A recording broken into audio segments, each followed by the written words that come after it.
East Brunswick, we'll take a quick look at Visualtech, a new machine at the library to help the visually impaired read small print. We'll visit an art exhibit at the Cornelius Lowe House, Middlesex County's museum, featuring the works of Middlesex County College's art faculty. Our regular features this week will include Part 2 in Ken Shalhoub's report on the test for the AIDS virus. We'll have a Kids Comments book review from Michelle Palmer, and consumer advice on giving to charitable organizations from Adrian Eisner. And we'll end with our Township Council review. But before we get to our first item, here's next week's Channel 8 schedule. Monday on Look Great, Feel Great, Lenore Kulik will have exercises for senior citizens, followed at 10:30 by Target with Paula Durant, this week discussing crisis intervention services with Nancy Kessler and Philip Kaplan. Tuesday at 7:30 on Let's Talk Health, Ken Shalhoub will learn more about ileitis and colitis from Dr. Milton Singer and Stephen Blank. Then at 8 p.m., Paul Hansen discusses professional financial planning with Charles Lefkowitz on You and Your Money. Wednesday evening at 7:30, Superintendent of Schools Dr. Joseph Sweeney talks about expanding horizons through reading. And we'll be back next Thursday at 7 and 8 with more local news and information on This Week in East Brunswick. If reading small print is difficult for you, there's a new machine at the library to help you out. The Visualtech machine, located in the reading area near the reference desk, can magnify images up to 60 times. Using a small camera to focus on whatever's placed on its movable palette, Visualtech can magnify a variety of items, from newspapers and magazines to three-dimensional objects, like coins or prescription bottles. June Brilliant, a resident of East Brunswick and an enthusiastic library user, donated the Visualtech machine to the library in memory of her father, Stephen Doba Jr. If you're interested, come to see Visualtech, and a reference librarian will be happy to give you a demonstration.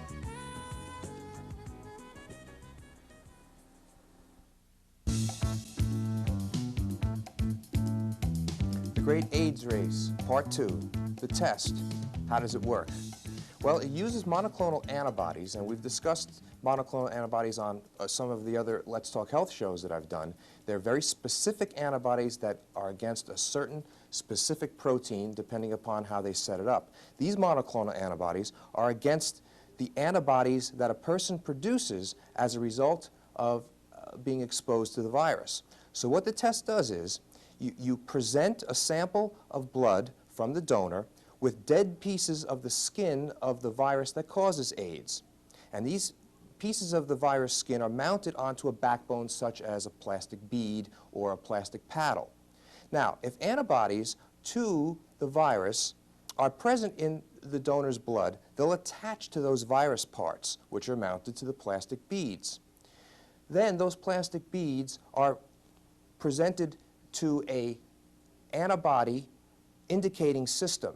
And the indicating system is like a color indication system. And if those antibodies are stuck to that bead which has the virus parts on it, then a color will change, and that will determine that the person does in fact have antibodies in their blood to the AIDS virus. And that's all it will determine, is that the person has antibodies to AIDS in their blood. Next week, what does the test really mean? See you next week.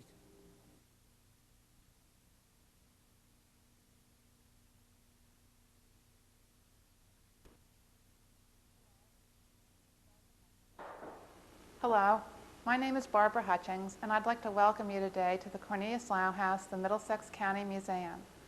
The show that we have on exhibit now is called Middlesex County College Visual Arts, a 20th Anniversary Faculty Show. And it's in celebration of the 20th anniversary of the art department at Middlesex County College. I'd like to take you on a little tour now of the museum so we can look at some of the work. We'll start with the work of Marion Weiss Monk. Ms. Monk was one of the first students to receive an MFA degree from Rutgers University. She's been on the faculty of Middlesex County College for the past 18 years and is an assistant professor there. As you can see, she makes ceramic pieces. Her work is involved with the integration of layers of form and color in 3 dimensions. Each one of her pieces is a functional container, and you can see the little playful additions that aren't quite functional but make these pieces whimsical and exciting. Laura Lindenfeld studied with Joseph Albers at Black Mountain College. Before she became an art educator, she was a fabric designer. She's been in numerous tapestry exhibits and has been on the faculty at Middlesex County College since 1968. In talking of her work, she says, "In this group of woven tapestries, I explore the shaping of pliable materials by interlacing ribbons to exaggerate the woven effect and to give an added dimension to the surface." Rich Frywald is an alumnus at Middlesex County College and is currently an adjunct professor in the art department there. He speaks about his work and says, "My clay paintings are personal, varied, and ever-changing. So as not to lose the true artistic presence, I try not to get preoccupied with technique. I also love working with the potter's wheel on a large scale. This is a challenge for me to see how large I can make the piece. Though the pieces are impractical, it is the inborn desire which enables me to explore and be free to experience a new realm." Dennis Licht also received his Master's of Fine Arts degree from Rutgers University. His work is in the collection of the Newark Museum, and he's a member of New Jersey Designer Craftsmen.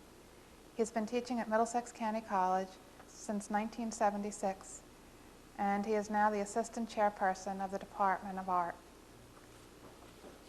Dennis Licht says about his work, "My interests are varied. Artists are, by nature, inquisitive, especially in the way their observations connect to visual realization.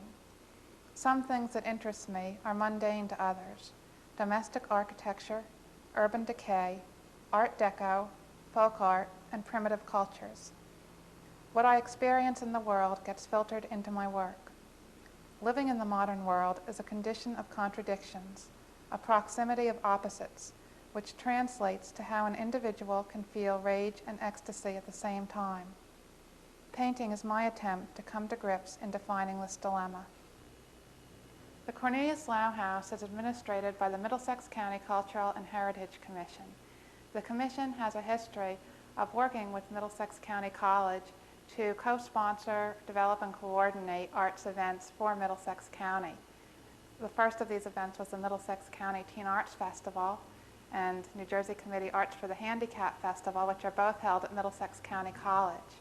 This is the second faculty art exhibit of Middlesex County College faculty work that has been held at the Cornelius Lau House, and we're very happy to continue in the spirit of cooperation with the college.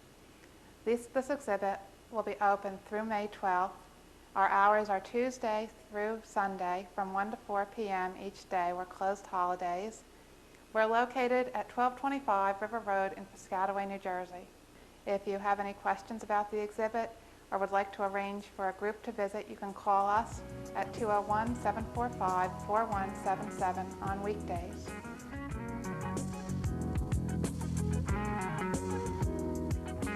Hi, my name is Michelle Palmer, and I reviewed the book Tournament Upstart by Thomas J. Dygard. Floyd Bentley, 23, is the new basketball coach for a little town called Cedar Grove. After winning the Class B title, he encourages his team, the Falcons, to try to win the Class A title as well. Many people in Cedar Grove are sure that his attempt to beat the big teams will fail, but Floyd arranges for the Falcons to be in the Class A championships anyway. The Falcons have only old, faded black and red uniforms, while the other Class A teams are all well-fitted uniformed and warm-up suits. The Falcons are good, especially since Jimmy Gunn transferred to Cedar Grove High from a large high school in Houston. Jimmy is now the Falcons forward, but he doesn't like being part of a small-town team and won't put much effort into playing. Together with dissent and unease within his own team, the coach has to endure jeers and rival teams over the fact that the Falcons can't afford new uniforms and sleep in hotel rooms. Finally, the Falcons are pitted against the Trojans, last year's state basketball champions. Can this young, inexperienced coach and his divided team ever beat the Trojans? You'll find out when you read this excellent, exciting story, which is sure to be enjoyed by 6th and 7th, 8th graders.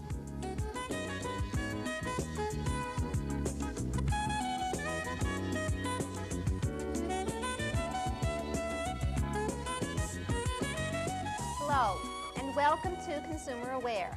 I'm Adrienne Eisner of the East Brunswick Consumer Affairs Office. Today we're going to be talking about contributions to charitable organizations. Americans are by nature a very generous people. We give to a variety of religious groups, medical research, community-oriented welfare agencies, and to those who are hungry or homeless. We all want to be certain that our hard-earned dollars are being used to help those whom they are intended and are not lining the pockets of unscrupulous con artists. New Jersey laws governing charitable organizations attempt to give us that protection. Although we don't wish to discourage contributions to worthy causes in any way, we do wish to alert our citizens to the need to protect themselves from swindlers by making informed choices about their charitable contributions. Here are some tips to help you make your charity dollars count. Before you give, you should know your charity. Never give to a charity you know nothing about. Ask for written literature and read it. Ask questions. Honest charities encourage you to do so. Don't succumb to pressure. Don't let yourself be pressured into giving, and don't feel you have to contribute on the spot. No legitimate organization will expect you to contribute immediately. Check the charity before mailing your check. Demand identification. Always ask to see identification for both the solicitor and the charity. Be suspicious of anyone who can't respond satisfactorily. Don't fall for the tearjerker. Don't give because of a pathetic sob story. The hard luck tale is a favorite of the phony operator. Don't be fooled by a convincing name. A crooked charity will often have an impressive name, or one that closely resembles the name of a well-known, respected, legitimate concern. Beware of telephone solicitations. Refuse to commit yourself on the first call. If the charity sounds worthwhile, ask to be given more information. Check out mail solicitations. Mail solicitations are often accompanied by a trinket or some other item which you are told you can keep if you make the contribution. Yet, federal law is very clear and states that unless you ask for the item, you can keep it without making a contribution. Avoid giving cash if possible when contributing to charities. If you must give cash, be sure that you ask for a receipt. Give generously to worthwhile charities. The good charities are many and need your help. But please keep these precautions in mind. If you have any questions about charitable organizations or any other consumer problems, please call us at the East Brunswick Consumer Affairs Office. Our telephone number is 390-6954. You can reach us in the office Monday through Friday, 9 a.m. until 5 p.m. I'm glad you could join us today on Consumer Aware, and hope we'll be seeing you again next week.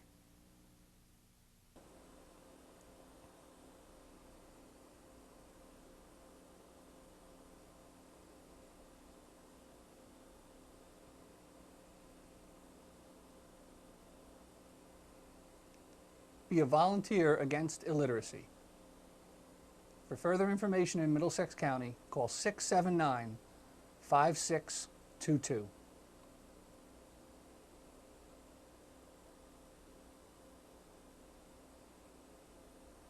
At this week's Township Council meeting, an ordinance was introduced to raise commuter parking fees for non-residents from $10 to $20 per month. There's a possibility that the use of the former Turnpike Drive-In facility as a park and ride will be discontinued, and Township officials said they must place the needs of Township residents first. Also at the meeting, an ordinance was adopted abolishing the Department of Recreation, Parks, and Public Works and creating a new Department of Public Works and Water Resources. Walter Hellick will head the new department, with Mike Opaleski as Deputy Director. Tom Schuster will continue as Director of Recreation and Parks. This reorganization came about as a result of a report commissioned by the Council in 1984. Later, Audit Selection Committee member Robert Schaffhauser made a presentation to the Council concerning the search for a new township audit firm. The committee recommends that the council engage Samuel Klein & Company as the township auditor effective as of the earliest practical date. The committee evaluated Samuel Klein & Company as excellent in every professional category and believes that the proposed fee of $26,500 is fair and reasonable compensation for the services to be provided. The committee made numerous inquiries regarding Samuel Klein & Company's reputation for 1, completing work on time, thoroughness of work, adequacy of supervision, ability to live within fee estimates, and lack of political involvement. We also inquired about their expertise in municipal auditing and their reputation within the New Jersey Department of Local Government Services. Respondents had high praise for Samuel Klein. In summary, the committee concluded that Samuel Klein & Company would provide the township with high-quality audit services at a fair price. The firm also offers an added dimension because of their ability to supply a wide variety of management advisory services. A profile of Sam Klein & Company is attached to our written report. You'll note that the firm has an impressive list of municipal audit clients and an audit team with extensive experience and excellent professional credentials. The committee also recommended a 3-year audit proposal period for better continuity of service from the audit firm, as well as establishment of a permanent audit committee to act as a liaison between the Township Council, the Finance Department, and the auditor. Until next week, thanks for watching This Week in East Brunswick.